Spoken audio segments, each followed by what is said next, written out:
Hello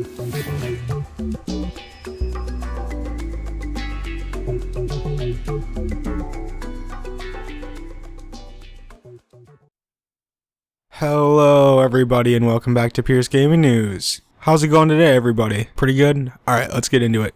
There's that, remember that Xbox laptop or portable Xbox, that modder guy? He also made Xbox 360 and Xbox One into the same box console, and he calls it the Xbook Duo. This is a proof of concept only. Master modder Ed Zarek is alas not making these for other people, even for the rather strong price he asked for the Xbook and Playbook. The unit swaps between Xbox 360 and Xbox One with the flip of a switch. What that's really doing is turning the single internal power supply from Xbox One to Xbox 360, so it requires two different controllers. So the Xbook Duo is not a true backward compatibility, nor is it really hot swappable. First off, this is a really cool creation, I will give it that. But this is nowhere near worth buying if it was even for sale. Now, there was no price given on this because he's not selling it. He's just making it. I wouldn't even know how much money he would want for this because there are two consoles in there instead of just the one, like the Playbook and the Xbook. My guess it would be way cheaper to go buy say a 32-inch even. That's probably like $200, $250. Also buy an Xbox One and a 360.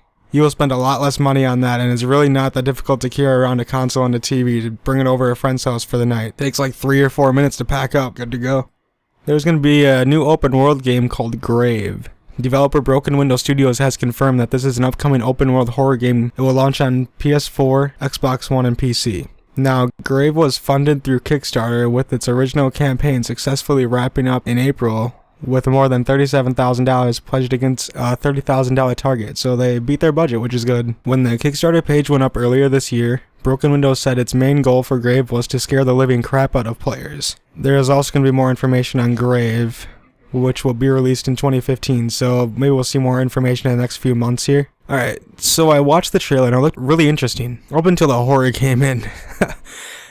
I never really was a fan of horror games that much, but from the looks of the trailer, it looks like the creatures stay away when there is light on them, so maybe that's how you fend them off. I don't recall seeing any weapons, so maybe this will kind of be the same as Outlast, but with an open world. We'll have to see once it's released, or once there's more information. The game looks really good for its $30,000 budget. I tried getting the demo on PC, but the link just took me to a page where it said it wasn't available. So hopefully they get that fixed, because I actually want to try this game. From the trailer, this game didn't look that scary, but I bet when you're in a room all alone and playing in the dark, it's gonna be scary. I can't even play Outlast with the lights on and people are home, but this game does look different and fun to play, so we will see much closer to launch. Last bit of news here.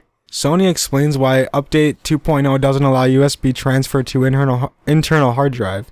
Playing the files is only available off the USB memory, as the PS4 still won't allow players to transfer files from an external storage unit to the internal hard drive of the console. So apparently the team worked hard just to provide the basic framework for the USB media player to function, and it will keep experimenting to add a more fleshed out mechanic via a future PS4 firmware update. Satoshi Hashimoto said, "This time the reason is we wanted to push out compatibility from the USB storage as soon as possible. The implementation is pretty lightweight. If you want to save media files in the built-in hard disk, there are still a lot of things that will take more development time," he explains. I guess you can only listen to music while playing games.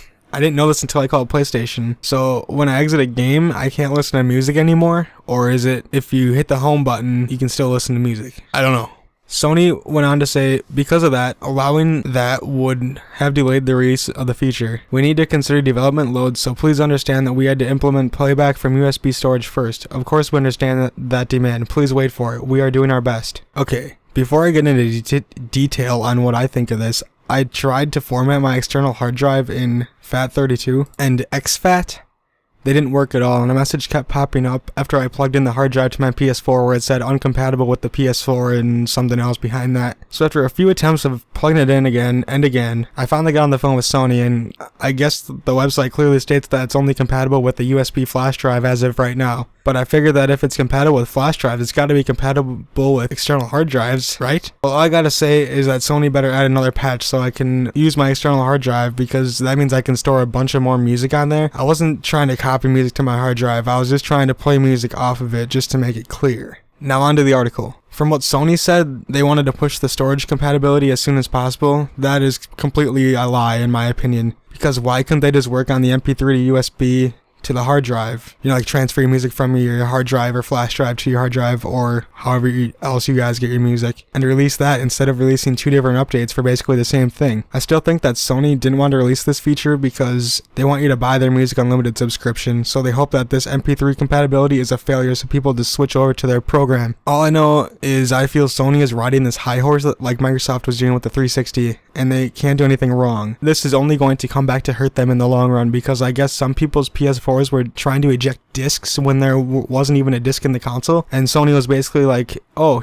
here's our support, and if you have a problem you can pay us to fix it. Well, Microsoft was replacing noisy fans in the Xboxes for free. It's really crazy how quick the tables can turn. No question, I like Sony, but they need to come back to reality and think of the consumer more. They might say that they care and they're doing everything for them, but they are just doing that to keep the fan base, since Sony cannot afford to lose this console war at all because they are on the verge of going bankrupt. But if they really wanted to succeed in this gen, they have to do things right and actually back their warranties up and just make the consumers happy. They could do the internal hard drive music storage or pictures or anything right to the hard drive on PS3. You can't tell me that it doesn't take that long. You guys have done it before. It doesn't mean you can't do it again. It would be even easier the second time around.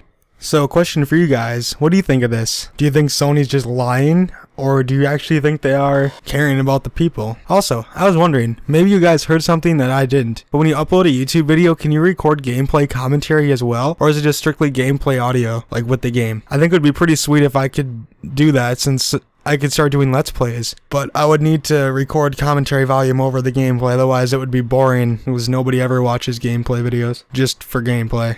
I'd really like to do Let's Plays, and that'd make it a million times easier. Alright guys, make sure to like, comment, favorite, and subscribe, and follow me on Twitch, Twitter, and Facebook. I'll talk to you guys tomorrow. Have a good one.